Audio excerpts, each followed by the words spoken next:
Ahoy everyone, Tightrope here, and in this video we're looking at the balance changes for all 4 factions that arrived in the 2.1 patch for Company of Heroes 3. Having a look at the US Forces balance changes, and we're starting out with the Captain. You can see now he is grayed out right from the start of the game, and it mentions the requirements are any support center from the HQ. So yeah, you can get it now with the Mechanized or Air Support Center.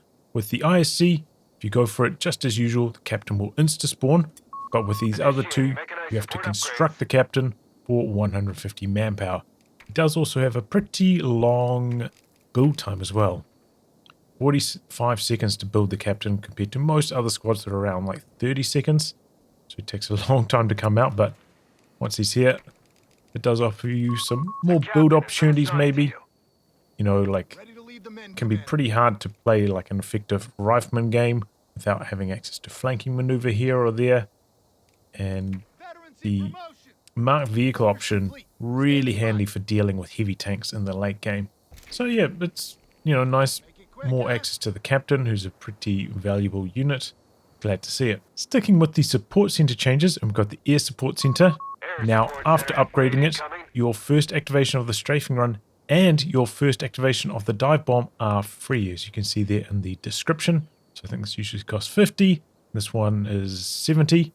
So essentially 120 free munitions at the start of the Air Support Center. I think they're trying to even things out a bit more between these support centers. You know, the Infantry Support Center gives you the Captain for free. The Mechanized Support Center gives you that free repair depot kind of thing. So now they're trying to give a bit more to the Air Support Center. It does give you the free recons, but I guess that wasn't enough. So yeah, that's kind of nice. Trying to make the Air Support Center a bit more viable. I think one of the things holding it back though is the dive bomb. It's just not very good. I'm going to use it here on a unit inside a building. First off, it takes forever to come in, and then its damage is just quite underwhelming as well. So maybe they could have a look at the dive bomb, make it a tiny bit better in some regard, because yeah, it's just lackluster. I think it is holding back the Air Support Center. Moving on to the Mechanized Support Center, and we have the Designate Forward Repair Station that's tied to it. So now it's got a repair rate boost from 8 up to 12 health per second. So Engineer's base rate is 8 health per second, so 50% faster than an Engineer right from the start. On top of that, it will now repair structures as well as vehicles, so it could open up options for fighting positions or maybe howitzers, stuff like that. And then the upgrade used to give you a repair rate boost, no longer the case. It converts it into an aura. So this will make it way stronger for like team games. You know, all your teammates will be able to come in here, park their vehicles. This will make this really strong in team games, similar to a Wehrmacht repair bunker. And after that point, these guys are just for decoration.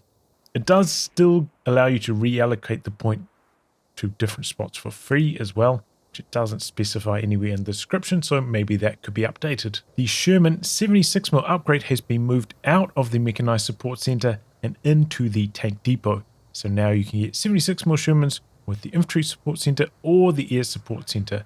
So it's, you know, opens up some new opportunities for US forces in the late game. And instead, in the Mechanized Support Center, there's a new upgrade called Heavy Barrels. This boosts up the range and how many rounds machine guns fire. So yeah, it's going to make them way stronger. Be aware that there is a bug with this at the moment. It only applies to vehicles that you built after the upgrade, not ones that are already on the field. So watch out for that bug. I imagine they will fix it eventually, but watch out for that in the meantime. I did a quick test to see how long it would take to kill a squad of Grenadiers with the Greyhound and the Sherman in their normal state and with the heavy barrels upgrade. And here are the results. On the Sherman, it did make quite a noticeable difference, about 4.5 seconds faster. Greyhound not as noticeable, though there is quite a lot of RNG in this testing. And the last of the USF tech changes, now you can upgrade bars before you've gone for a support center. So you can get single bars on Rifleman without a support center, but if you want the second bar that you have to purchase with munitions, you have to go for the support center. So yeah, single bar Rifleman possible before a support center. Like I say, they want to open up some more build opportunities. I think at least as far as 1v1s go, this isn't really going to help, especially against DAC. because you really do need a better answer to vehicles early on. You can't be spending 40 munitions on single bars at that stage. This doesn't give you enough of an advantage. But as for the rest of the tech changes, hopefully, you know, all these new options and opportunities can open up some more viable build paths for US forces. A roundup of a few US units that have had veterancy changes, starting out with the 4x4 truck. Now you get a bigger, harder to hit bonus and plus 60 health at Vet 3. So I think this makes sense because, you know, with the new toggle signal detection, it's going to be revealing itself in the fog of war. It's probably going to be getting shot at a lot more often. So yeah, it probably needs to be more survivable, and that's exactly what it's getting there. So it goes from 180 health up to 240, so it's still going to be two-shot by most tanks, so it might not actually make that much difference to its survivability in practice, apart from the harder to hit bonus. On the M1 anti-tank gun, Vet 3 used to provide a duration bonus to the armor-piercing rounds, but now armor-piercing rounds will cause crew injury critical, so initially I thought this was going to be crew shock, but if we pause there, you can see there's like maybe a different new icon for this, so it's not crew shock, definitely not, and from the description, which is why I moved my camera up here, minus 30% accuracy, minus 30% rate of fire, lasts for 7 seconds, so that's what crew injury is, and it gets like reapplied every time a shot lands. So it's going to make the enemy vehicle less powerful offensively, but it's not going to like slow it down or anything like that. It's still going to be moving at normal speed. So, alright, moving on to the Greyhound. At Vet 1, it used to have an accel decel bonus, but it has been switched now to a rotation rate bonus. And this has happened to a few other vehicles in this patch. The acceleration and deceleration bonuses becoming fewer and further between, which, you know, I did argue for, that they are kind of useless because of that instant acceleration bonus when you're starting up from a standstill.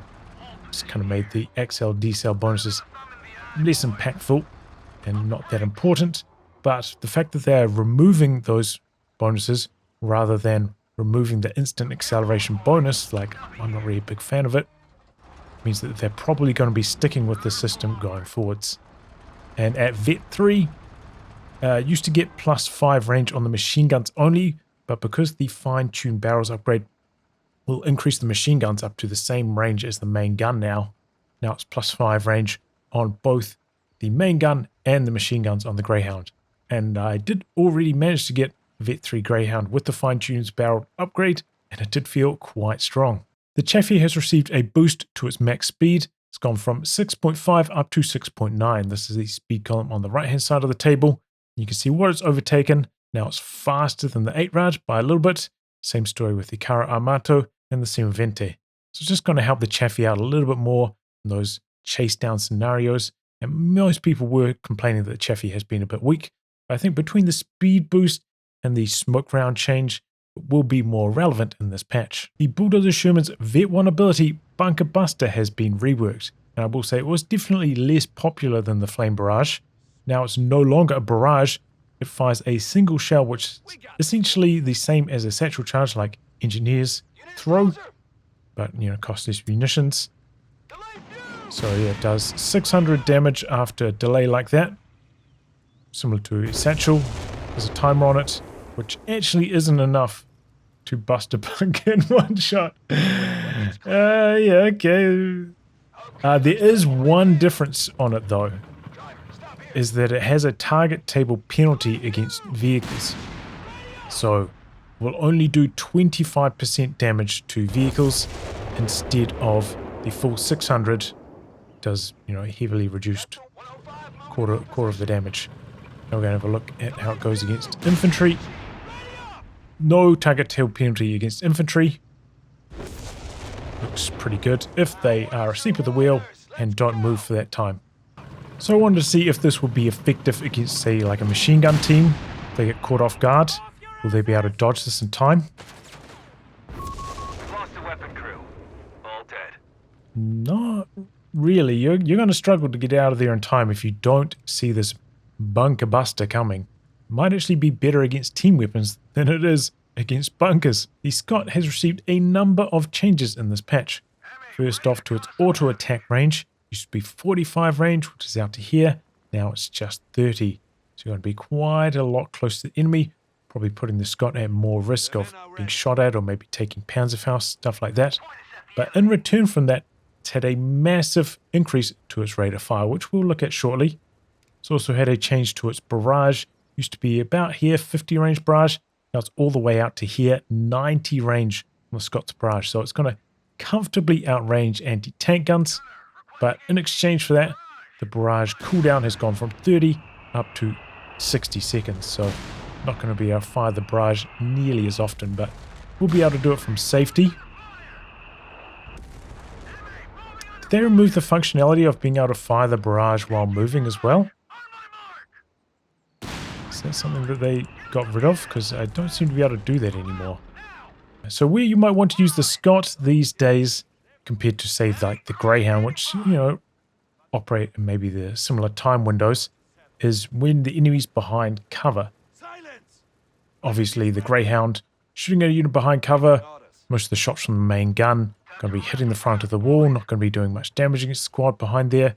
And then the heavy cover is going to be nullifying the damage from the machine gun, encouraging the Greyhound to, you know, cut an angle to negate the cover by getting onto the other side of it. Whereas the Scott is perfectly happy to just blast away at a squad behind cover. So we're going to do a comparison, see how fast the new Scott with its faster rate of fire can kill a squad of Grenadiers. So it does take a little bit longer to shoot initially because it kind of has to raise its barrel before it shoots. So that did cause the delay at the start for the Scott. But as you can see, against a unit behind heavy cover, the Scott is just way stronger than the Greyhound, at least until the cover gets destroyed.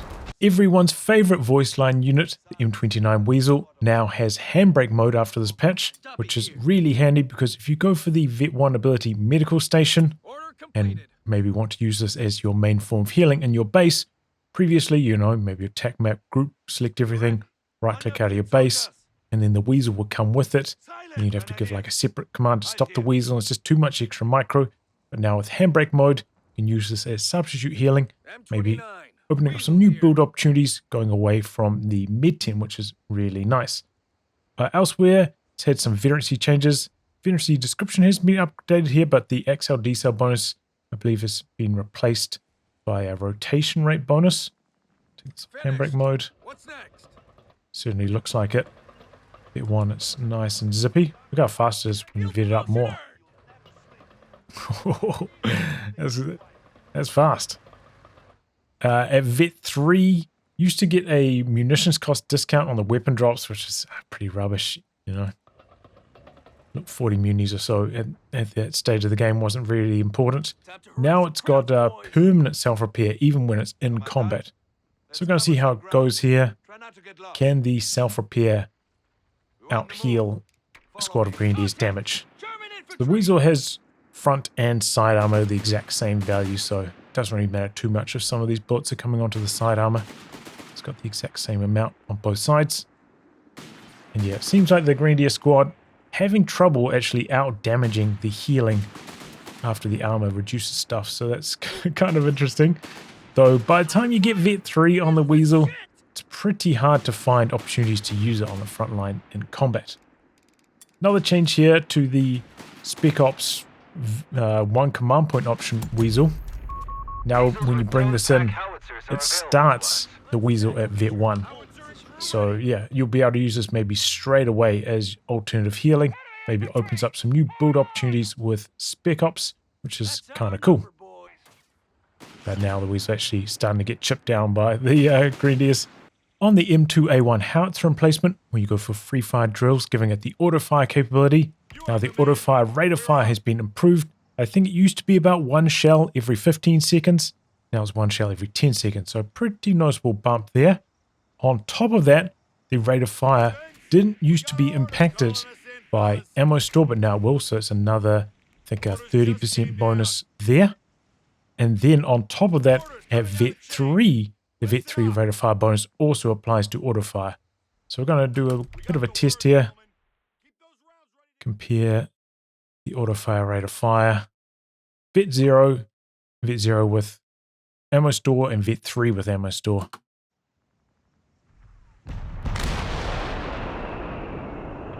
See if it's going to be worth changing. You can see the reload indicator on the auto fire, different for every occasion. Different rates of fire.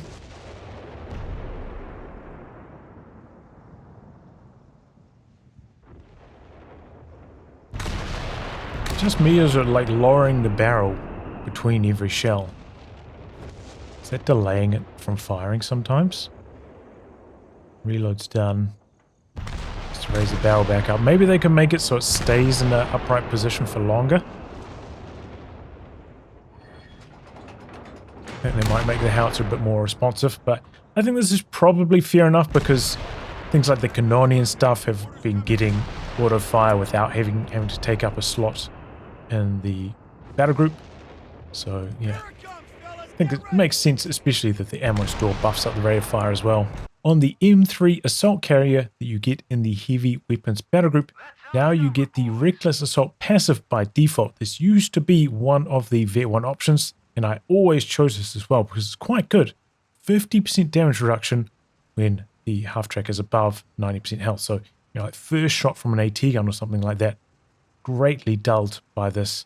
Really incentivizes you to keep this on high health, like between raids, and just makes this way stronger.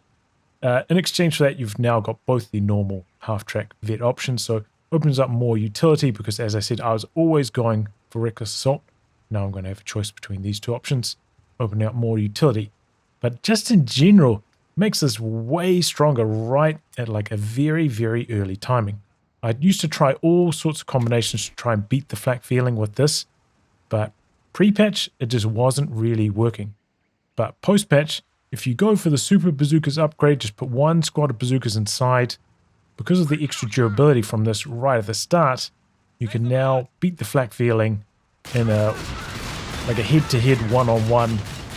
I wouldn't say comfortably, but you're favored to win. Like one of the bazookas just missed there. And this is while the Flakvierling is stationary, so it doesn't have any of like the moving burst penalties, and the half-track still wins. Got to get the Super Bazookas, but yeah, pre-patch this wasn't really possible because by the time you got Vet 1, they had too much anti-tank, so going for like a dive with the M3 wasn't really possible, but you could definitely set up a bazooka bust scenario in this before they got any health bonuses and smoke and stuff. Go for a dive and get the kill. Moving on to Wehrmacht, and we're starting out with the Kettenkrad on its communication cables upgrade. Now that you no longer get vision by capturing a point with most other units, once you've got this upgrade, the vision on it is the same as it was before, so it's been increased from 5 to 12. But yeah, this is a way more important upgrade, I'd say. Like getting like a little bit of extra sight around this wasn't really that important, but now having this much sight compared to 0 sight does make the cables upgrade far more important and far, you actually probably want to get it now, whereas previously it fell out of favor after they increased the munitions cost on it, so you could no longer get it right at straight at the start of the match. And especially with how popular Luftwaffe company was, you often wanted some munitions float so you could get like 2 Schrecks on your Jagers early on, but maybe that's not going to be so popular either. So watch out for the Kettenkrad with the cables because that's going to be way, way better. On top of that, they've changed the Vet 1. Used to be an XLD cell, now it's rotation rate, and at Vet 0, its rotation's not that fast, at least compared to like Kradschutzen or something, so probably going to be easier to keep this alive thanks to that new Vet 1. And then at Vet 3, apparently this is always going to be camouflaged, even while moving. So, and even without putting it into recon scan mode, this is going to be pretty handy for detection. If your opponent doesn't have many units that are detectors, so they're not going to be able to spot this very easily, this could be some crazy good vision for you. You put it onto recon scan mode, and it looks like you are not hidden anymore on this mode. So works natty, doesn't work with the recon scan mode, so I'd maybe just suggest not using the recon scan mode anymore. Here we are from the enemy's perspective. And you can see the point captured by the Kettenkrad now has this eyeball above it. So as the enemy, you will know when you have been spotted by this, though that doesn't show on the tactical map. So yeah, watch out for these eyeballs, you are being watched. Grenadiers have received 2 changes in this patch. First off, to merge, used to have a 15-second cooldown. Now it's got a 60-second cooldown. That's a really long cooldown. So probably like most time your Grenadiers come out of base now, you're only going to be able to do 1 merge before having to retreat. Similar story if you've got a bunch of units back at your base. You know, if you've got a P-Green squad, it's only missing 1 model, you might think, oh, I don't really want to merge into it because I might need my merge. And if, you know, after running out onto the field, so I'll hold it. But if I've got like, you know, 4 models I want to reinforce, then sure, I'm going to merge into it. So you're going to have to look for your merge opportunities much more economically now. Maybe wait until your pies drop down to 1 model instead of 2 models if you try and merge into a pie flame or something like that, because you're not going to get another shot with this super long cooldown now. Merge, you know, is maybe a little bit cheesy, but at the same time, kind of core to their identity at this stage of the game. So feels like a little bit of a strange time to be nerfing Grenadiers specifically. But on top of that, Grenadiers upkeep has also been increased. Back in patch 1.9, other mainlines had their upkeep increased from 1.25 manpower per minute to 1.5. Whereas Grenadiers stayed at 1, which is, you know, like the same as Pioneers or machine gun models, stuff like that. But Grenadiers, you know, somehow evaded that nerf, but now they've been increased to the same as other mainlines. So 2 nerfs to Grenadiers this patch, and I feel like Wehrmacht in the early game didn't really get that much else this patch. So we'll have to watch. They might be a little bit under strength. The Wehrmacht sniper has had a change to its Vet 3. I believe it used to have a 25% rate of fire bonus and a 35% rate of fire bonus when attacking from camouflage. Now it's kind of been rolled into a 50% rate of fire bonus when attacking from camouflage, and it's getting plus 10 vision range. So this is normal vision range out to here, whereas it can attack quite a bit further than that.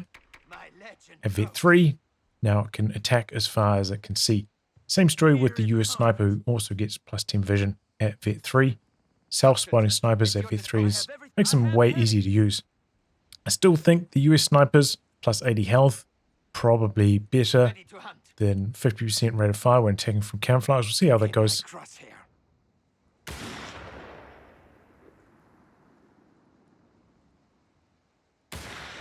So you're able to get 2 shots off reasonably quickly. It doesn't look that impressive, right? There was also an important bug fix for snipers. It used to be the case where if all the models were on the far side of the building, shooting a squad over here, for instance, and you brought your sniper along, tried to target the building, sniper would move to like the midway point of the building, and then about here, so, you know, midway on its reticle. But if there was no infantry inside that circle, it would shoot at the building and not kill anything. So you as the player would have to manually recognize that was happening, move a bit closer, and then start attacking. So just kind of added to your micro burden, but apparently that is fixed now, so let's have a look. So he runs close enough to auto attack. We'll try that with attack move as well.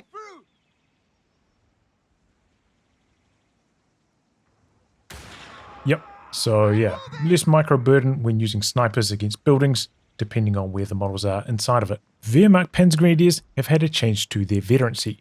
At Vet 1, they get an extra 5% hard to hit, so it's going to make them stronger in the earlier stages and make the power spike from getting instant Vet 1 from officers' quarters even more powerful. And then at Vet 3, they also get extra weapon accuracy, another 7% there. So it feels like Panzergrenadiers have kind of been creeping up in power level patch by patch. Small buff here, small buff there. You know, after they got that hammer nerf to their automatic fire, it's been partially reverted stage by stage. And combined up with the changes to Jagers in this patch, I would definitely expect to see way more Panzergrenadiers in 2.1. Jagers have received quite a lot of changes in this patch. First off, they now cost 20 manpower more to construct, and they have 10 health less per model. Jagers have also had changes to their weaponry. We're looking at their standard G43s here. New value in blue, old value in red. They've had a long range accuracy buff by 20%, so a little bit of a tickle in long range. You don't often have fights that are like ultra long range like this because the enemy doesn't want to fight you at that range, they just run away. So it can be hard to set up sustained fights at this range to actually leverage this accuracy bonus. And at long range, at those long ranges, you still lose to a Tommy squad, and now your health on Jagers is actually very close to the Tommies as well. For the scoped rifle, they got 2 damage per shot more, so used to be 14 damage, you can see there. Now it is 16 damage per shot, so it's a 14% damage increase on the scoped rifles. You can see the impact of that blue line, whole squad DPS versus red line. But yeah, you've lost about 10% health, gained about 14% damage on 2 of your 5 rifles. I don't know about that. Jagers now have a new Vet 1 ability. They have lost their camouflage, so you're not going to be able to sneak around with them or get that ambush bonus, so that's probably going to hurt them. It's been replaced with a new active ability called Slowing Fire. As you can see here, when they hit an enemy squad, it slows them down by 33% for 2 seconds, and every time they land a bullet, that refreshes, and Slowing Fire lasts for 15 seconds. So we'll see how it goes here. Footguard's going to close the distance on the Jagers. See if that makes a difference.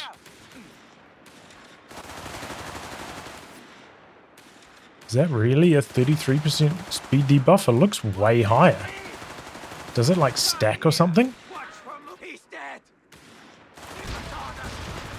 That looked like a bigger than 33% speed debuff. I don't know about you.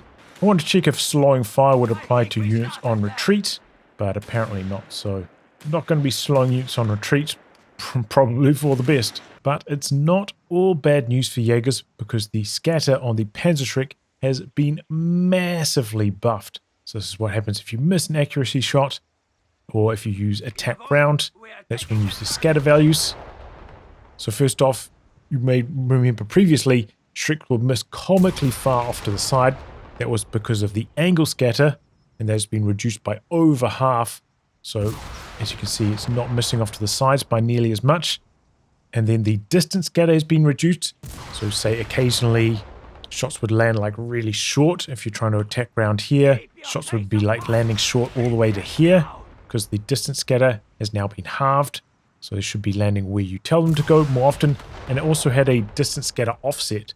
So Schrecks were more likely to land short of the target than past the target, which is bad because, you know, if you're trying to attack round, you want the shot to go as far as possible. Say if the tank was right on the edge of your range, you go attack round at the edge of your range. You want to reach there, and the scatter offset was causing it to land short all the time, and that's been reduced as well. So a lot of good news for the Jaeger Schreck, but you know, obviously losing camouflage for them is really bad news. They're not going to get their ambush bonus to boost up its damage on the Schreck, and you're not going to be able to sneak them into position to get a cheeky shot off either. So it's definitely hurting them on top of the health reductions. They're not going to be able to sit in front of tanks nearly as long. And it's kind of funny that right as they will be able to attack round through smoke effectively with the Panzerschreck, now with all these scatter buffs, they've lost their smoke in the previous patch, so they can't do that. So yeah, I think overall, bad news for the Jagers. Not looking good for them in this patch. You know, Grenadier merging into them is not going to be as good either. A lot of things going against Jagers, but on the other side, Panzerjagers, with Panzerjager Command getting access to this new buff Schreck, they're going to be looking even better. The Stug G's Vet 1 ability, Point Blank Blast, has been changed. You no longer click it on an enemy unit. Instead, when you click it, it's a timed ability that lasts for 20 seconds, reduces your range, but gives you high explosive shells. So try that out here. Try on a rifle squad. See how it goes.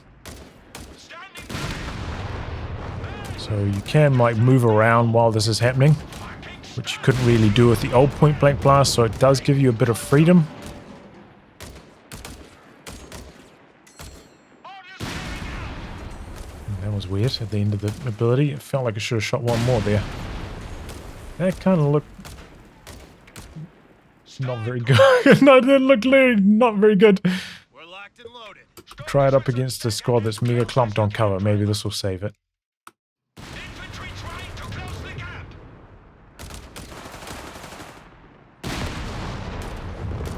A little bit better.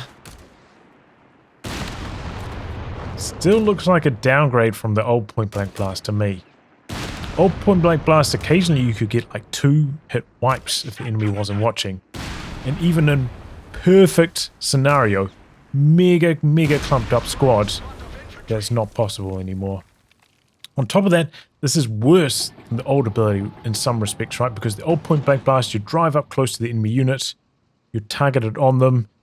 If they ran away, you could just like cancel it and start shooting at the enemy tanks. Now, if the enemy tanks start to target you while point blank blast is active, you've got reduced range, you can't shoot back. What are you going to do?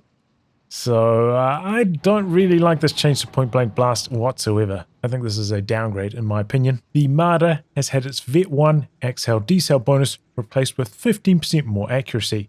So I guess that's one thing going right for Luftwaffe company in this patch. A couple changes to the Luftwaffe battle group, and we're starting out with the Luftwaffe relay point that you can construct for 175 manpower. Now it has the ability to recrew team weapons, similar to most half-tracks. As you can see from the red dotted indicator circle, not very long range on that, but you know, enough range that if you've got some mortars and stuff sitting around here, engaged in some arty wars, you might occasionally be able to recrew with them. So it gives you some options, though you can see that after recrewing with that, you can't reinforce off the relay point. It still has to be like a Fallschrim unit, so it does kind of limit it, but you know, better than nothing. Also, now it's got a new ability called Salvage Structure. So you click this, and after 10 seconds, you get 75% of the manpower back. So, you know, if your relay point is no longer in a relevant position, you can get most of your resources back, move it up or move it back. So just trying to increase the viability of the relay point. Fallschrimjager have had a buff to their veterancy. They've now got 5% more accuracy at Vet 2 and Vet 3. So a little bit of a tickle to their late game stats there. Remember, they did get a buff to their stick grenade, similar to Grenadiers. They share the same grenade, so that helps them out. Though they still are going to be competing up against the Panzergrenadiers that got buffed this patch. So I don't know how relevant they will be even after these changes. And finally, the Flak 36 anti-tank gun emplacement has had a command point cost reduction by 1. Which I don't really think is going to make it relevant. Like, when's the last time you guys saw somebody actually make one of these in like a decently ranked game? 4v4 players, let me know in the comments if you've seen it, because maybe it was more popular since heavy tanks come out, but I certainly haven't seen it. Coastal Reserves have got a new Vet 1 ability called Stronghold Defenders. Basically, whenever they're inside a garrison, that is like a bunker or an ambient building, they pull a Braider out of somewhere, and they use this to fire at the enemy instead of one of their normal Carcano rifles. So we'll see what that looks like here. There they are. So model-wise, I think this is the same one that Bucilieri can upgrade to, though it's got different stats, which we'll have a look at in a second. But obviously, you know, especially combined with the fortified combat bonus, it's looking pretty strong. And now, remember, you can put Coastal Reserves into upgraded bunkers as well. So that's pretty nice. And on top of all of this, at Vet 2, they get an extra 5% accuracy bonus. So I would expect Italian Coastal, you know, between all these bunker changes and stuff, to be quite a bit more popular. Though be aware that you can no longer use transfer orders on Italian Coastals anymore. Now having a look at the DPS numbers of the Braider that Coastals are getting when they're inside a bunker at Vet 1. You can see compared to their normal rifle, which is in red, it is a massive increase, about twice the DPS up close, and you know, not too far off twice the DPS at afar. So big buff compared to their normal rifle. Compared to the Braider that Bucilieri have, you can see clearly it is a much different weapon. And at first glance you'll say, okay, well, it's quite a lot weaker except for at long range, right? But don't forget that Coastal Reserves get 25% accuracy and 25% rate of fire when they're in cover or inside a garrison, which isn't showing on this chart. So I imagine with that, it would actually boost it up maybe to be a tiny bit weaker than the Bursa one at close range, but probably better than it from about 15 range onwards. So yeah, it's a pretty big deal actually. This Braider is going to be really good when you're inside one of those bunkers. Moving on to the British forces, and we're starting out in the training center with team weapon training. Now it provides benefits to emplacements as well as normal team weapons. So it goes emplacements, 120 health, and 15% rate of fire. So we'll upgrade that now. See the Bofors got 720 health before this. So obviously it doesn't change anything because it's not Vet 1 yet. But it gives it, you know, 2/3 of the way to Vet 1. Interesting, the 17 pounder has the exact same experience requirements as the Bofors as well, which I thought was surprising because I would imagine 17 pounder would vet up faster shooting at vehicles. So it goes from 720 to 840 to 960 because it also gains an extra 120 health at Vet 1. So that's a nice little boost there to the emplacements in Australian defence, which I haven't been seeing a lot of play, though I think 17 pounder emplacement's actually alright. Meanwhile, the MG Nest can't vet up, so it can't get any of these bonuses. In the final tech structure, the company command post, the withdraw and refit ability will now have a 2-minute cooldown after use. So you're going to have to be a bit more considered about what you're withdrawing and refitting because you're not going to get another chance for 2 minutes. And I had seen some strategies where players would spam Stuarts. Seem to be okay now, especially with the light vehicle training.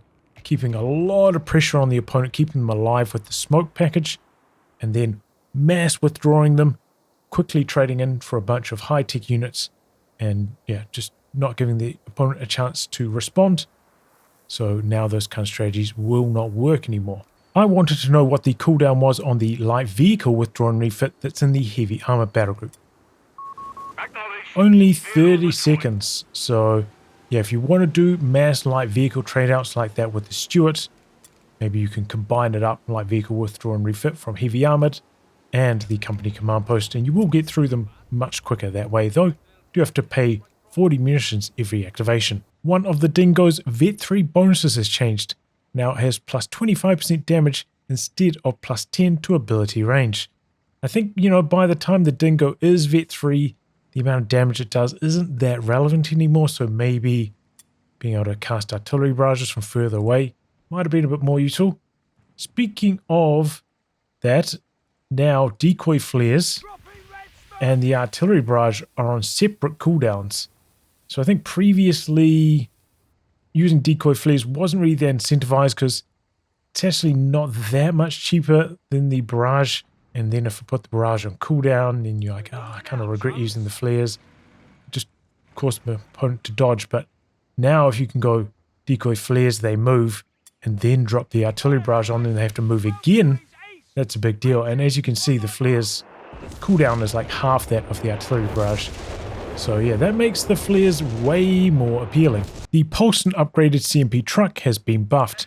Now, after being stationary, the setup time for it to get its range bonus has been reduced from 3.5 to 2.5 seconds. So it's a pretty big deal, making it a much more responsive overall. You guys know I played with this extensively and I just could not get it to work, and I gave up on it until it got buffed. So you know I'm going to be trying this out again. I thought maybe they'd make it so that maybe the range before the setup bonus kicked in would be slightly longer. That way you could stay out of snaring range a little bit better pre-setup. But this is also a respectable option. And I haven't covered it yet, but the Flakvierling's Vet 1 AP ammo no longer slows enemy vehicles. And that's a big deal against the Polsten, because the Polsten died to it very quickly that way if it got slowed. But its speed is actually extremely high, 7.5 speed compared to the maybe like 6.2-ish on the Flakvierling. So should be able to keep the CMP alive more easily because of nerfs to its competition. The Bishop has had its reload rate nerfed. Now it takes about 1 extra second per shell to fire.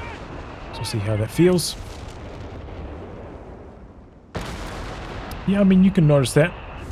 Probably give the opponent, you know, better opportunity to dodge out of the area before the next shell lands. The barrage will be taking longer overall, so you'll be doing less shells in total over the course of a whole game. And on top of that, after this is done, you also get a 5-second longer cooldown than before as well. So 2 nerfs to the Bishop. We already talked about the health and how that kind of makes the Vet 1 ability on the Bishop kind of useless. And yeah, I'm a little bit surprised by this nerf because, you know, at least in terms of 1v1s, I didn't think the Bishop was overperforming in that mode. But in terms of team games, it's always been a strong option, but I felt like what really put it over the top recently was after they changed the light vehicle training. giving light vehicles plus 25% rate of fire and plus 25% ability recharge. And I feel like that was what really made Bishop spam overwhelming. So I'm a little bit surprised they didn't address something about light vehicle training instead, because now you kind of have to pay for light vehicle training to get the old performance back, and that feels really bad.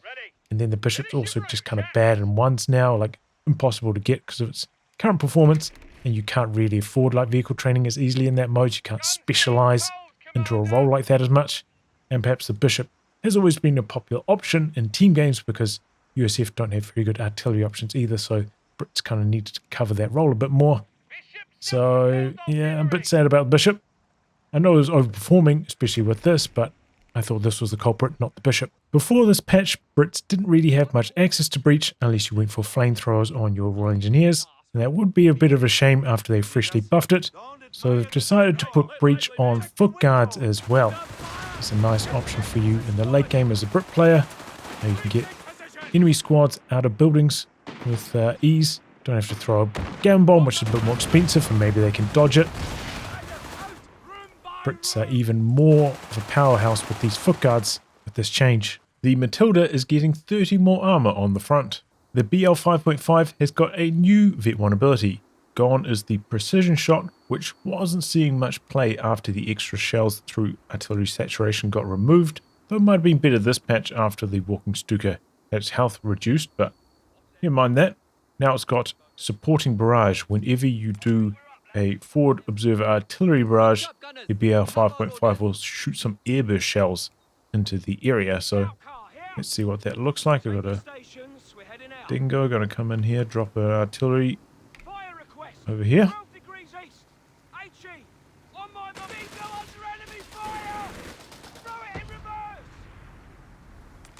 See the result first.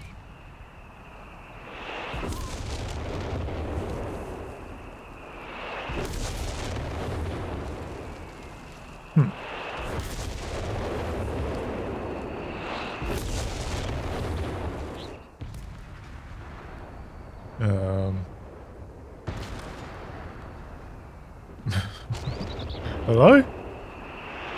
Where are the shells, dude? Does it not work off the Dingo's forward barrage? Alright, attempt 2. This time around we're going to do it with the infantry section, not the Dingo. Does that make a difference? Okay, this time it's shooting. Yeah, there it is. Airburst. Two airburst shells and they look pretty good. 3 airburst shells. 4 airburst shells. Ha ha ha.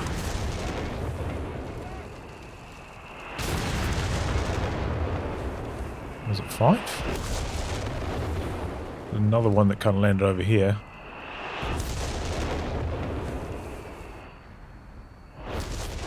4 airburst shells, was it? Was it getting increased by artillery saturation? I'll redo this again. See if it gets extra shells. It was 4 or 5 shells, I think. Go and try that again. I don't have artillery saturation this time around. Gonna do it with the Gurkhas, just checking if theirs works. And the BL 5.5 is facing 90 degrees the wrong way. So it spins around. Looks like it spins pretty fast, actually. Turbo spin. 1.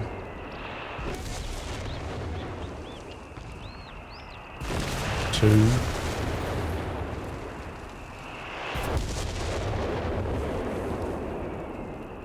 That's it. I did hear them say the men have completed the task.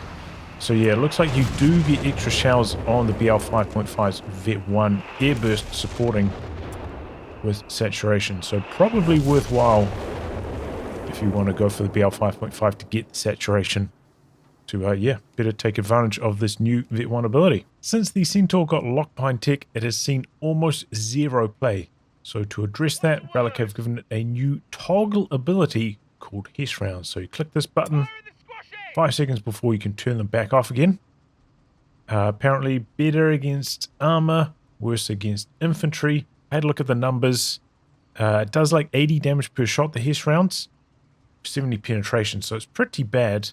but it has 50% deflection damage. So even if it fails to penetrate, which it's going to all the time, it's still going to do half damage, 40 damage per shot. And then on top of that, when you hit an enemy, it provides a debuff to their vehicle, 30% accuracy and 30% rate of fire for 7 seconds. So I think that's the same debuff that we saw from the Vet 3 M1 anti-tank gun where it's got the AP ammo going. So let's see how it goes against the P4. I'm going to leave it to shoot back so we can see the rate of fire decrease.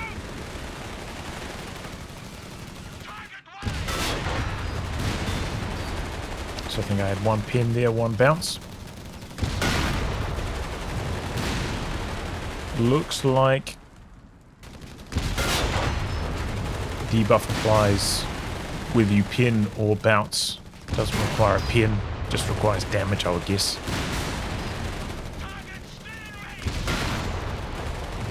So P4 did miss one shot, now 2 shots, so that's making it look quite competitive here. But yeah, it looks like the Centaur is going to... God, I missed another shot. Is that... Is it an accuracy debuff? Okay, it's an accuracy debuff. I forgot about that. It was just a rate of fire debuff. So actually, this is making it quite a close competition right now. Oh, I missed again, dude. Whoa. Okay. Well, that's quite a lot better than I was expecting, actually. Especially when you add in some like firing on the move penalties as well. The P4 is going to be missing all the time. That was better than I was expecting based on just reading the numbers. Now we're going to see how the Centaur's new HESH rounds do against infantry. Probably not recommended, but let's check it out anyway against a clumped up squad and one spread out in the open. Pretty bad start there. Terrible. Looks like it's terrible. The machine gun's doing most of the damage. Yeah, that's just dreadful. Does that have a target table penalty against infantry with them? So on HESH? Let's tab out here, I'll see.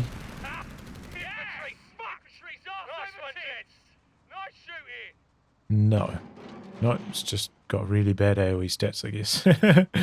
The 2-pounder anti-tank gun team in Australian Defence has been seeing a lot of play recently, because it scales super well due to its Vet 1 ability target weak point. So this has been nerfed. You know, previously you'd activate it, had a duration, maybe you could get like 4 shots off before the duration timed out. So it was pretty strong, guaranteed pin even against heavy tanks. So it allowed the 2-pounder to scale super well into the late game, especially with how many heavies have been running around after fire and steel. So now it kind of works a little bit more like target weak point in Code 2 on the pack, where you activate it and it has a 10-second window in which to shoot 1 target weak point round. So we'll see how it goes here. I'm going to activate it, drive this through here, switch to enemy, target weak point, shoots 1 shot, and then it's back to normal. So 30 munitions for that. I don't think the 2-pounder is going to be nearly as popular anymore. Canadian shocks have received a couple changes. First off, they cost 20 manpower less to call in now, and 2 manpower less to reinforce. Definitely think they were due a reinforced cost discount because they cost more than Footguards to reinforce, and I don't think their performance really justified that, so I'm happy to see the reinforced cost reduction. There's also been a change to their 2-inch mortar barrage, now costs 5 munitions less, and launches 1 extra shell. So we're going to try that out here. Pre-incendiary munitions against some machine gun, see how it goes.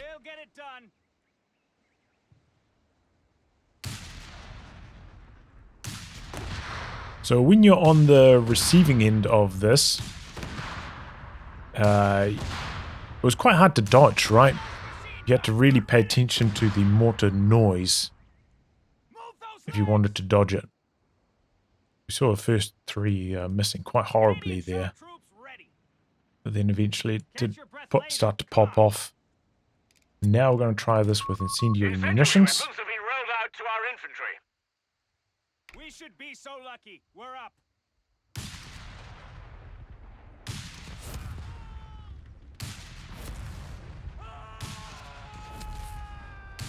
So still a little bit wayward on the scatter, but as soon as one shell lands, then it's just burning for the rest of time, so Shock troops. does a lot of work.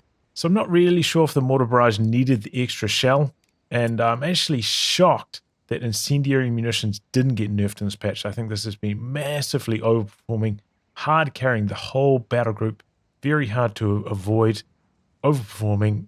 Just, I'm really, really surprised this did not get nerfed. So I wanted to try out the reworked rifle grenade alongside incendiary munitions, see how it goes. So yeah, it looks like they've decreased the circle size on it by a bit. Grenade. Might be able to hit 3 models there, let's see. So I don't know if I hit them at all with any grenade damage. I think that's just the fire. Try here against a machine gun. Rifle grenade on that mark. When you're ready.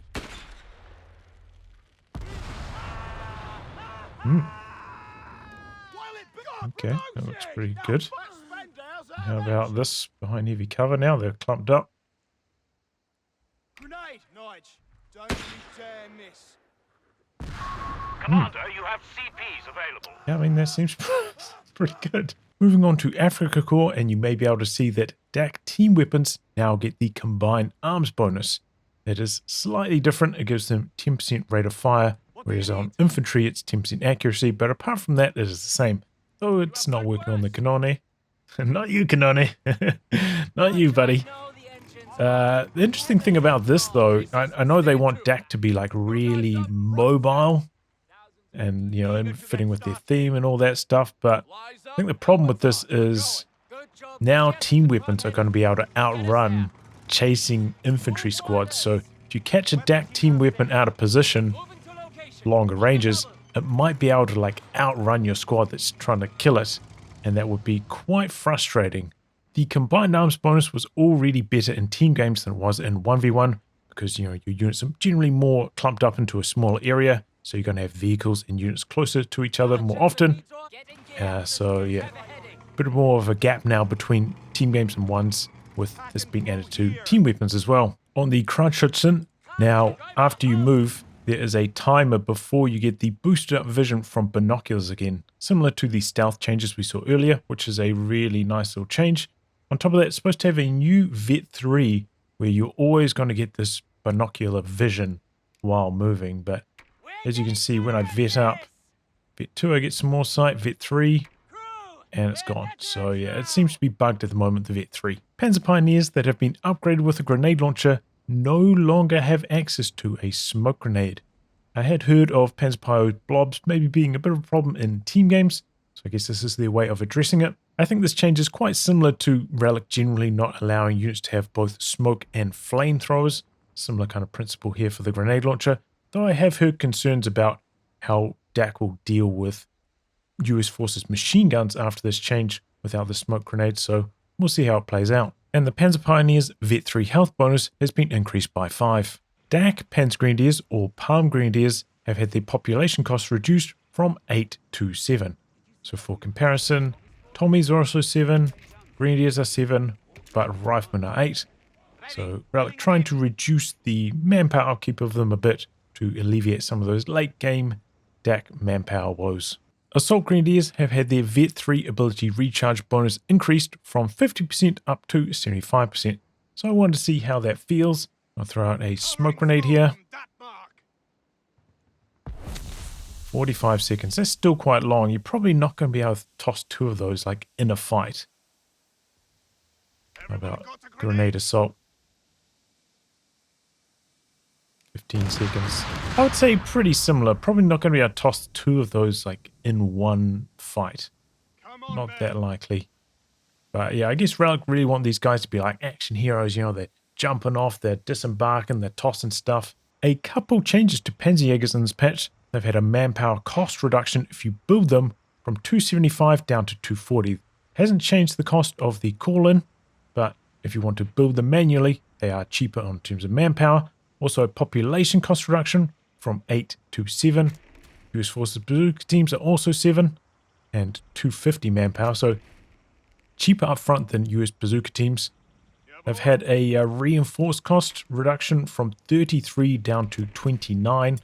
think bazooka teams are 28. Anti-tank squad. So more expensive to reinforce, but cheaper up front than bazooka teams. Kind of interesting dynamic there. So yeah, quite a few buffs to Panzerjagers in this patch. The upkeep on them is going to be so much lower overall. And I would expect the tank buster Panzerjagers with the buffed up Schreck now to be really strong in Panzerjager command. The Pak 38 has Vet 3 speed bonus increased from 25% to 33%. And remember, you've got that new combined arms bonus with 15% over here. So I wanted to do a bit of a race to 100 range. See who's going to win. Got a Grant, Bazooka who's got no bonus, and the Vet 3 pack with the combined arms.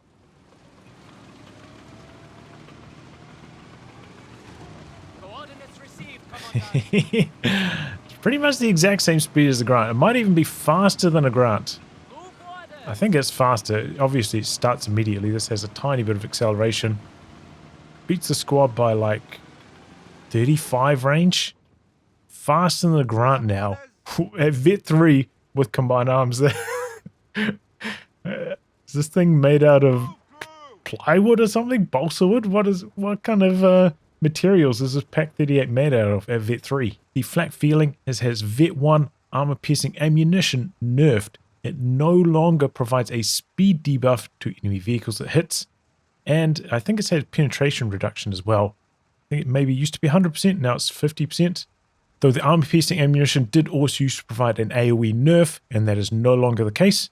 So we're going to try this out here, Flakvierling against the Greyhound. Keeping your skies ready, the armor piece. See how this matchup is. The Greyhound's got these skirts.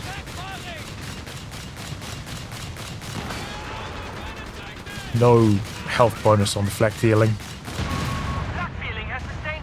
So it's a pretty comfortable win for the Greyhound after this change. In the Italian Combined Arms battle group, the Carro Armato has received quite a few changes in this patch.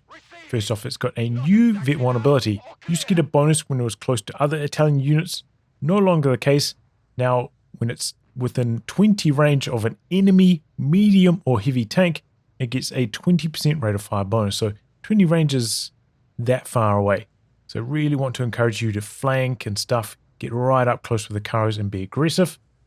Also, you no longer get the hull gun by default on the Carro. You have to upgrade it, and it costs 50 munitions. They have buffed it. We'll look at it in a second.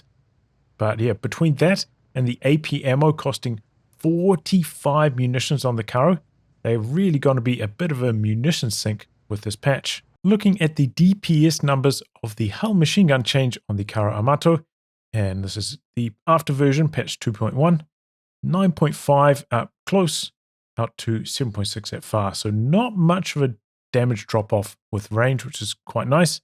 And here we are back in patch 2.05, just under 5 at close. So there's almost double the damage up close and 2.8 at far. So almost like triple the damage at far range. So it is definitely a pretty big DPS buff going for this new upgrading hull machine gun. So let's see what that looks like in game. On the left hand side, all of these upgrade with the hull gun. On the right hand side, nothing. How fast can they chew through some riflemen?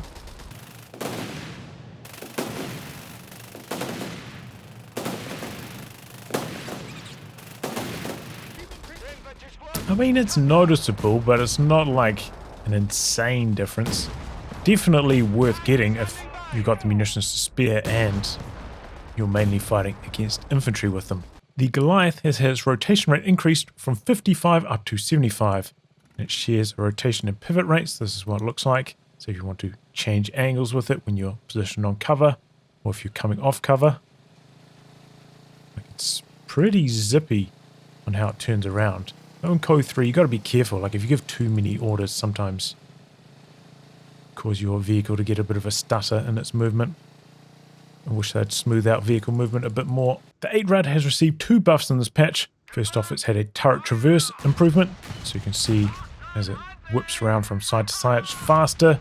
Helpful if you need to switch from one target to the next, or perhaps like in my firing on the move video, if you accidentally like phase through the enemy squad while you're chasing them, and the turret has to swing around again. Will mean, just faster reaction times.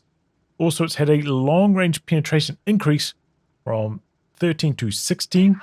And mid-range finishes for the 8 Rad at range 20. So 10, 20.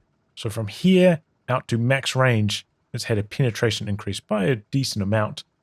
So we'll see how it goes up against the Greyhound. This is an 8 Rad with no health bonuses against the Greyhound with, you know, what you usually expect. Maybe the 8 Rad at this stage would have 40 more health, but it's kind of annoying to set that up in the test. So let's see how it does.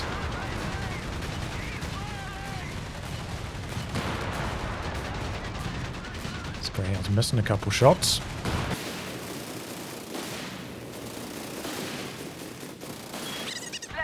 Okay, so it looks like the Greyhound's still going to win with about half health remaining. The walking Stuka has been overperforming for many patches now, so it's received a couple nerfs, health reduction that we talked about earlier, and its creeping barrage has been reworked. It's not like a precision barrage anymore.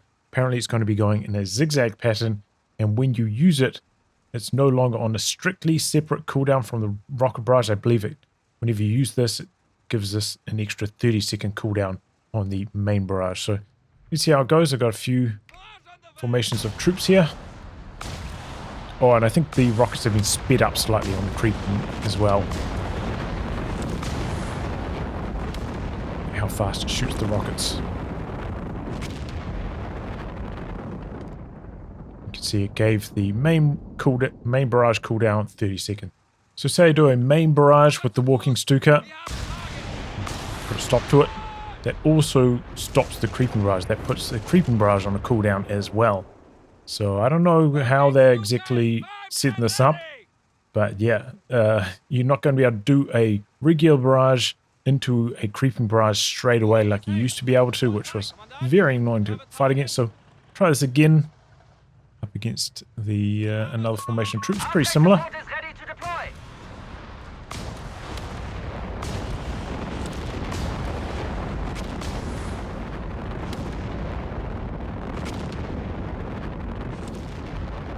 So there, that doesn't look, I mean, it looks all right. Maybe it'll be quite good in team games or something like that, but that doesn't look nearly as annoying.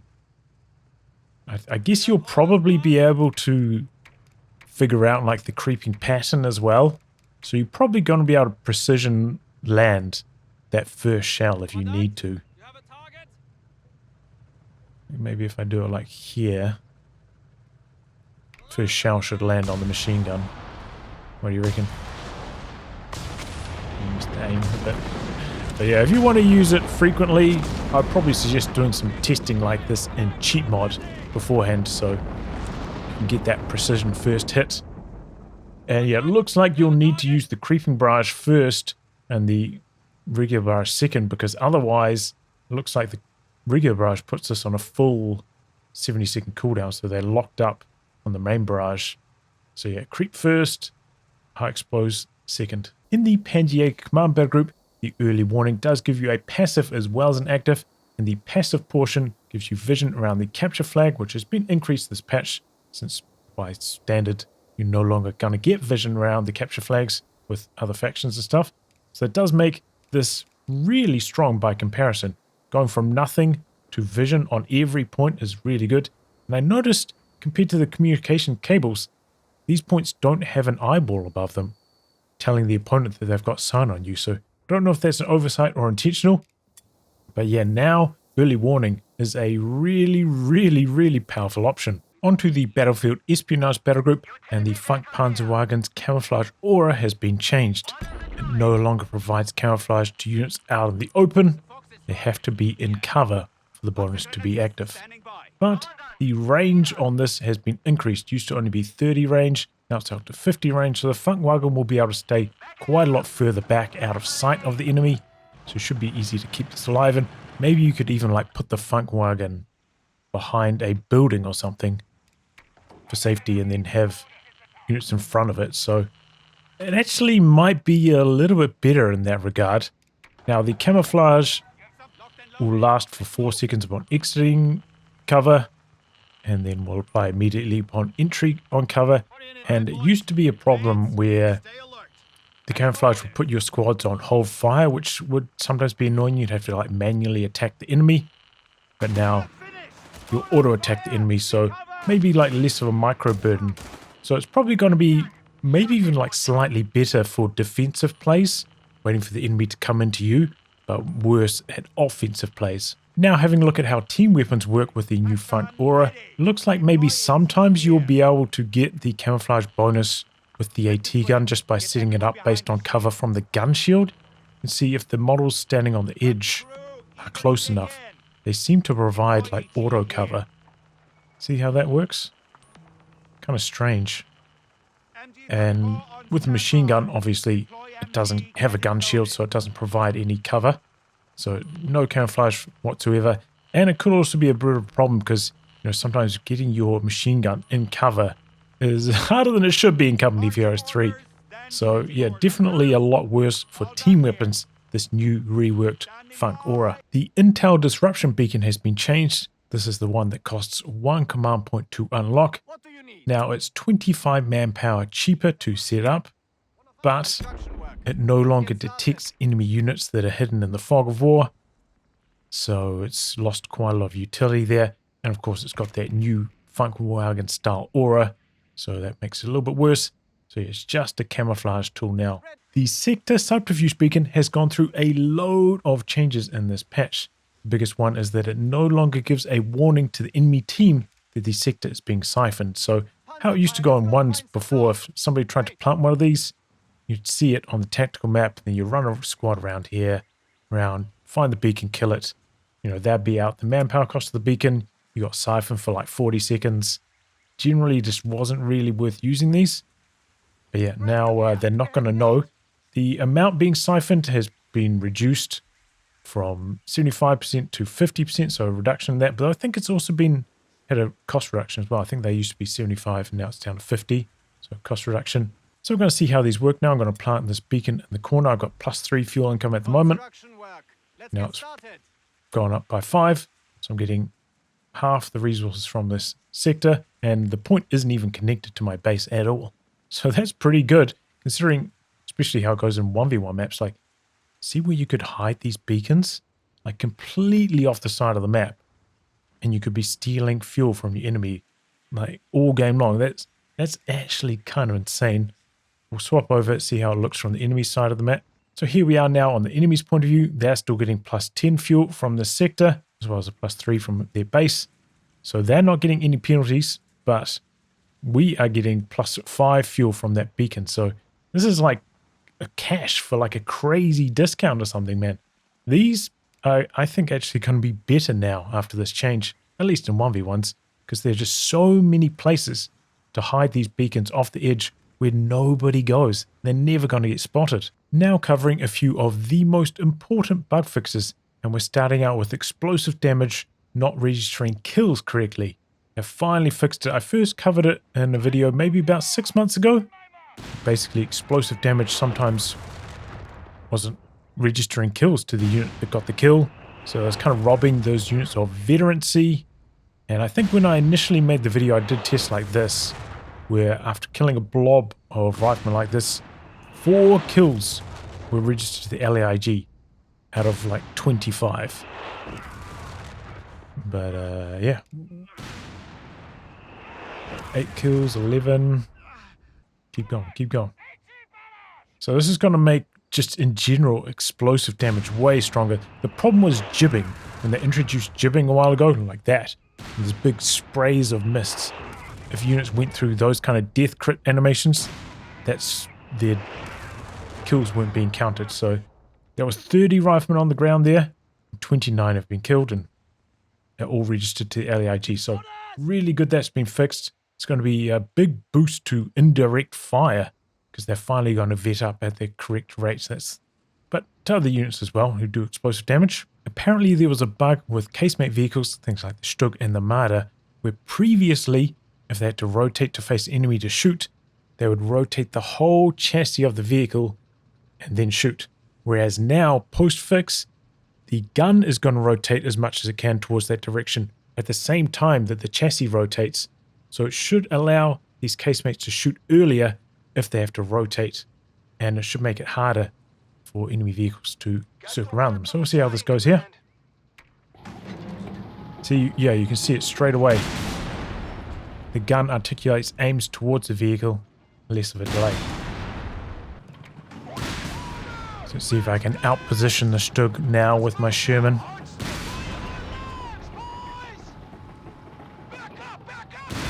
Don't really seem to be able to. So is this going to be the patch for the Stug? Certainly I think though that like pathfinding is still a little bit clunky when you're trying to circle around. So if there was one further change that I really like for Code 3 is some like small refinements to pathfinding, circling, and even going in straight lines. Like sometimes it feels like your unit just hitches, loses some speed for a bit. Some minor pathfinding tweaks I would really appreciate. Wrapping the video up now, discussing things from a 1v1 balance perspective. Wehrmacht's early game didn't get improved. In fact, it got made worse in this patch because Grenadiers got nerfed, and then maybe their next power spike coming from Luftwaffe company might also not be as potent anymore. So it's probably going to be issues for them. And then US forces, no change to the weapon support center domination. Maybe the machine guns will be kept in check by the turbo mortars, but I can't imagine that current implementation is going to stick around for too long. And a short plug here at the end. I want to upgrade my PC to get the 9950X3D processor. So my ultimate goal will be for you guys to donate enough to cover the cost of the processor. I pay for all of the rest of the parts, including the GPU, which I'm going to take out of my current PC. And then I'm going to have the fastest processor on the market. So if you've enjoyed my coverage and want to contribute, click on the Streamlabs link in the video description. Thank you to all of my Patreon backers. And if you appreciate these videos, I hope you consider joining up.